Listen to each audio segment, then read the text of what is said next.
Bismillahirrahmanirrahim. Assalamualaikum warahmatullahi wabarakatuh. Yang saya hormati Ibu dosen HIPMI sebagai pengampu mata kuliah evaluasi pendidikan di STKIP Muhammadiyah Kuningan. Rekan-rekan seperjuangan yang saya hormati dan saya banggakan. Sebelum saya memaparkan tentang pengertian evaluasi dan evaluasi pendidikan, alangkah baiknya pada kesempatan ini marilah kita mengucapkan puji dan syukur kehadirat Allah Subhanahu wa taala karena atas karunia kita semua pada hari ini masih diberikan beribu-ribu kenikmatan, utamanya nikmat iman wal Islam dan juga nikmat sehat walafiat. Sehingga kita bisa bertatap muka walaupun lewat media daring. Salawat berserta salam semoga selalu tercurah limpahkan kepada junjungan kita Nabi besar Muhammad SAW, pada keluarganya, para sahabatnya, dan kepada kita selaku umatnya. Mudah-mudahan nanti di yaumil akhir mendapatkan syafaat darinya. Amin ya Allah ya rabbal alamin. Ibu dosen yang saya hormati dan rekan-rekan yang saya hormati, kita mulai saja kepada PPT atau pembahasan PowerPoint daripada pengertian evaluasi dan evaluasi pendidikan. Nah, pengertian evaluasi itu sendiri kita bahas apa itu evaluasi. Nah, menurut bahasa, ya evaluasi itu merupakan bahasa awal katanya itu dari bahasa Inggris yaitu evaluation yang berarti penilaian. Nah, sedangkan pengertian evaluasi menurut beberapa ahli, yang pertama adalah merupakan suatu proses menggambarkan, memperoleh dan menyajikan informasi yang berguna untuk menilai alternatif keputusan. Jadi suatu proses bagaimana ketika informasi atau keputusan yang akan dikeluarkan atau kebijakan yang akan dikeluarkan. Itu ada prosesnya sehingga nanti tidak menimbulkan prasangka yang jelek atau tidak merasa ini keputusan sepihak dan lain sebagainya. Itu yang perlu diketahui. Yang selanjutnya adalah evaluasi, yaitu merupakan pengumpulan kenyataan secara sistematis untuk menetapkan apakah dalam kenyataannya terjadi perubahan dalam diri siswa dan menetapkan mana tingkat perubahan dalam pribadi siswa. Nah, ini jadi nantinya utamanya di dalam evaluasi pendidikan, hasil dari evaluasi itu ya untuk pengembangan dan perubahan agar siswa itu ada suatu pertumbuhan peningkatan baik itu dari perilakunya, dari hasil belajarnya atau attitude-nya, sikapnya, ya. Terus dari kronologinya, segi keilmuannya, nah itu harus ada perubahan hasil daripada evaluasi. Kita lanjut. Kalau tadi secara umum pengertian secara evaluasi, sekarang kita lebih mengacu kepada evaluasi pendidikannya. Evaluasi pendidikan yaitu merupakan suatu proses untuk menentukan tujuan pendidikan dibandingkan tujuan yang telah ditentukan. Itu menurut Sujono. Atau secara umum dapat diartikan bahwa evaluasi pendidikan sebagai suatu kegiatan penilaian yang dilakukan di dalam dunia pendidikan. Nah, ini lebih kepada misalkan hasilnya nanti evaluasinya. Biasanya kalau di pendidikan di SMK itu ada penilaian ulangan harian, ada ulangan semester atau UTS, PTS, nanti ada UAS, terus ada uji kom. Itu adalah bentuk-bentuk daripada penilaian.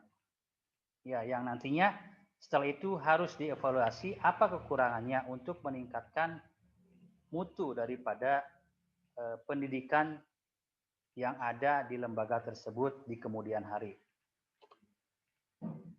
Kita lanjut kepada fungsi evaluasi. Nah, di sini ada beberapa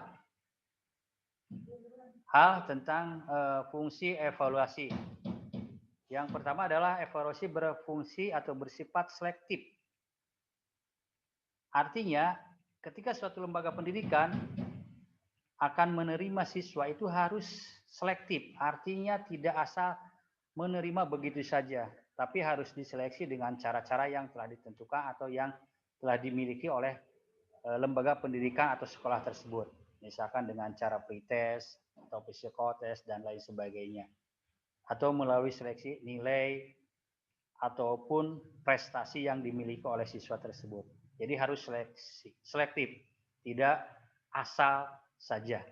Yang kedua adalah fungsi evaluasi berfungsi untuk mendiagnosa atau memeriksa ya, kelemahan-kelemahan atau kelebihan yang dimiliki oleh siswa. Sehingga nantinya mana siswa yang lemah atau mana siswa yang mempunyai kelebihan dan mana siswa yang mempunyai kelemahan. Sehingga nantinya bisa dikelompokkan bagaimana kita menangani cara siswa yang lemah dalam hal berpikirnya utamanya dan mana siswa yang mempunyai kelebihan. Ini akan mempunyai perhatian yang lebih mungkin terhadap siswa-siswa yang mempunyai kelemahan. Itu yang perlu diketahui. Yang ketiga adalah evaluasi berfungsi sebagai penempatan.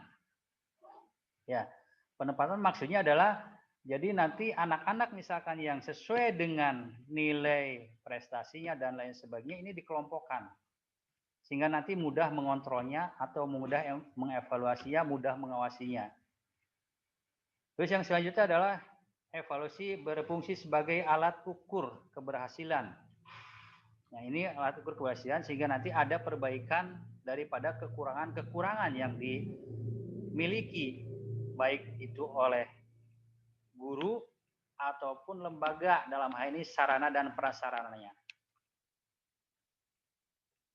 Adapun secara khusus, fungsi evaluasi dalam dunia pendidikan dapat dilihat atau ditilik dari 3 segi, yaitu yang pertama adalah segi psikologis.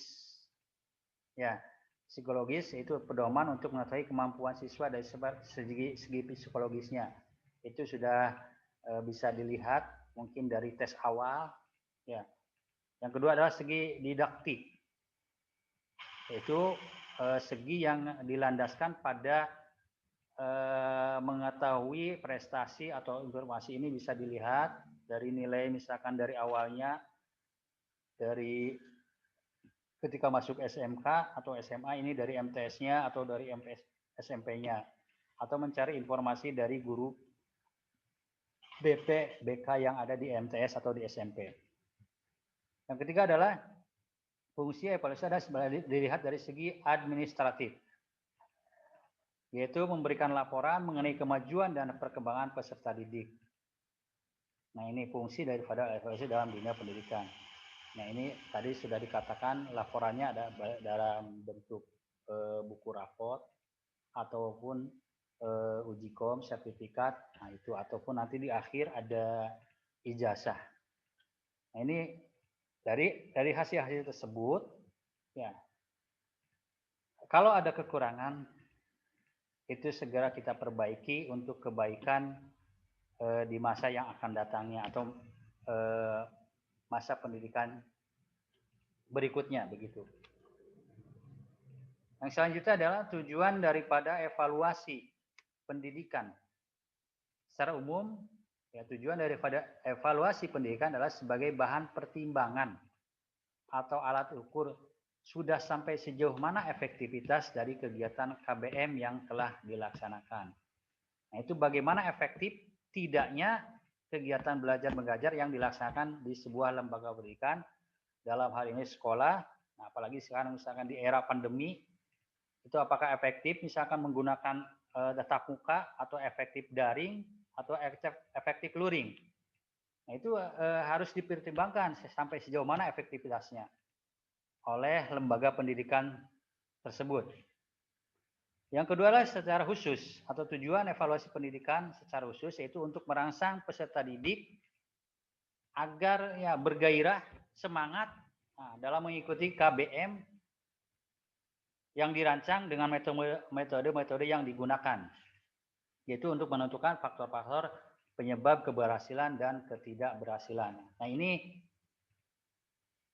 ya sesuai dengan era sekarang, mungkin ya di era pandemi ini Jadi metode apa yang paling cocok digunakan dalam kegiatan belajar mengajar.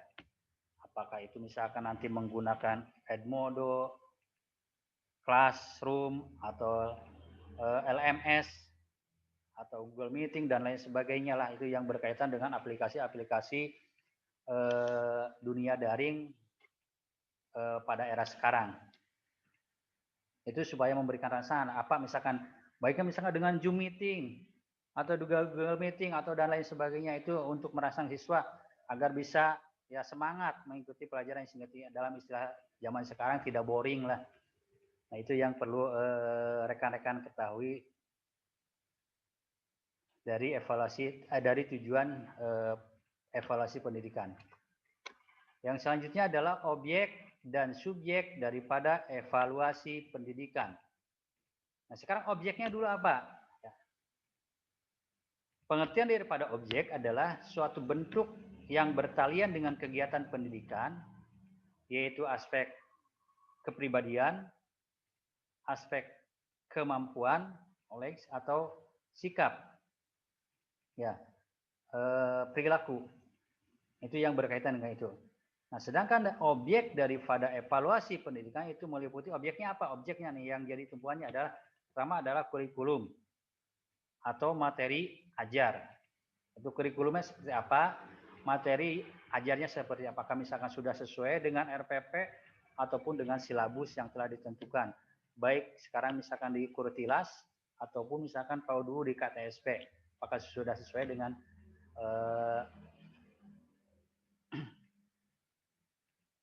kurikulum yang telah ada. Yang kedua adalah metode mengajar dan teknik penilaian ini. Subjeknya adalah metode mengajar, cara mengajarnya bagaimana. Itu yang perlu diketahui. Yang ketiga adalah sarana atau media daripada pendidikan. Nah, sarana misalkan yang dimiliki oleh siswa khususnya. Mungkin kalau guru sebagian besar ya sudah mempunyai sarana. Misalkan dari laptopnya atau misalkan dari perangkat media online-nya, misalkan HP-nya. Nah, sedangkan siswa itu bagaimana sarananya? Apakah dia memiliki HP? Ya, kalau misalnya tidak memiliki laptop atau media lain misalkan yang bisa digunakan untuk pembelajaran, misalnya dalam hal ini sekarang pembelajaran online. Nah, itu harus diketahui. Yang ketiga adalah sistem administrasi. Nah, ini objek pelayanan khususnya dari ketatausahaan, administrasi bagaimana, administrasi kelas, yang absensinya dan lain sebagainya. Itu dilihat. Yang selanjutnya adalah dari guru dan unsur personil lainnya yang terlibat di dalam proses pendidikan. Nah, ini subjek daripada evaluasi pendidikan adalah guru. Yang terakhir adalah gurunya bagaimana, personilnya bagaimana, misalkan dia mampu memberikan materi yang baik enggak, dia misalkan mampu mengayomi anak-anak yang tadi misalkan mengalami kelemahan atau kekurangan ataupun kelebihan, itu harus bagaimana. Itu adalah daripada objek daripada evaluasi pendidikan. Kita lanjut. Nah, sekarang tadi objek, sekarang kepada subjeknya. Subjek daripada evaluasi pendidikan adalah ialah orangnya nih, orang yang melakukan pekerjaan dalam mengevaluasi di bidang pendidikan. Itu dalam kegiatan evaluasi pendidikan di mana sasaran evaluasi adalah prestasi belajar, maka subjeknya adalah guru. Ya, ketika misalkan hasil belajar yang diinginkan atau yang dicapai, siswa ingin sesuai KKM. Ya, ingin sesuai dengan misalkan nilai minimum atau nilai terendah ataupun nilai tertinggi. Nah, itu subjeknya adalah di guru atau misalkan kalau di mahasiswa di dosen, bagaimana dia misalkan mengasihkan atau memberikan pelajaran-pelajaran tertentu. Ya, sehingga mudah dipahami, mudah diterima oleh siswa. Itu yang perlu kalau jadi titik tumpunya ada pada guru atau misalkan dosen. Kita lanjut, ruang lingkup evaluasi pendidikan di sekolah. Nah, ruang lingkup dari evaluasi pendidikan di sekolah mencakup 3 komponen utama, yaitu yang pertama adalah evaluasi mengenai program pengajaran. Di dalamnya ada evaluasi terhadap tujuan pengajaran, evaluasi terhadap isi program pengajaran, dan evaluasi terhadap strategi pembelajaran. Yang kedua adalah evaluasi mengenai proses pelaksanaan pengajaran, ini prosesnya, yaitu kesesuaian antara proses belajar mengajar yang berlangsung dengan garis-garis besar program pengajaran yang telah ditentukan. Tadi misalkan sesuai dengan silabusnya, sesuai dengan RPP-nya, sesuai dengan KTSP-nya atau kurikulum satuan tingkat pendidikannya itu bagaimana, apakah sesuai atau tidak. Terus kesiapan guru dalam melaksanakan program pengajaran. Nah, di era sekarang mungkin ya guru lebih ditekankan untuk bisa berperan aktif, ya, yang tadinya mungkin gagap terhadap teknologi, ya sekarang harus siap menghadapi teknologi informatika.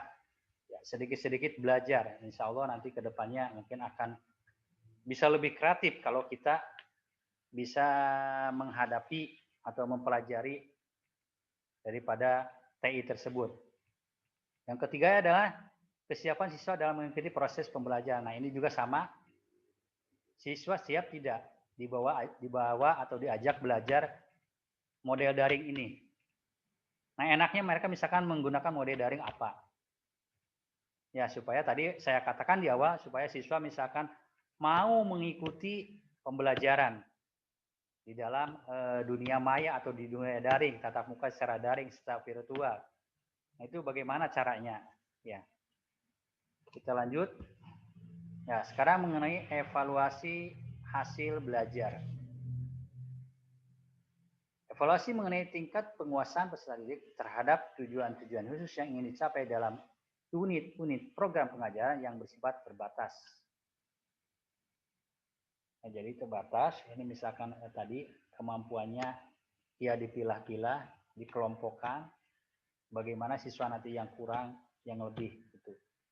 Yaitu ada yang selanjutnya adalah evaluasi mengenai tingkat pencapaian peserta didik terhadap tujuan-tujuan umum pengajaran. Ini nanti mungkin outputnya. Ya, outputnya daripada peserta didik setelah ada evaluasi itu bagaimana pencapaiannya. Demikian mungkin yang bisa saya sampaikan mengenai evaluasi dan evaluasi pendidikan. Mungkin barangkali nanti ada yang mau ditanyakan, bisa di chat lewat WA, ya baik di grup ataupun secara pribadi. Dari saya cukup sekian dulu, kurang lebihnya mohon maaf apabila ada kata-kata yang kurang berkenan. Terima kasih kepada Ibu dosen yang telah memberikan waktu dan kepada rekan-rekan yang saya hormati. Sekali lagi, kurang lebihnya mohon maaf. Tak ada gading yang terletak, tak ada manusia yang sempurna. Billahi taufiq wal hidayah. Wassalamualaikum warahmatullahi wabarakatuh.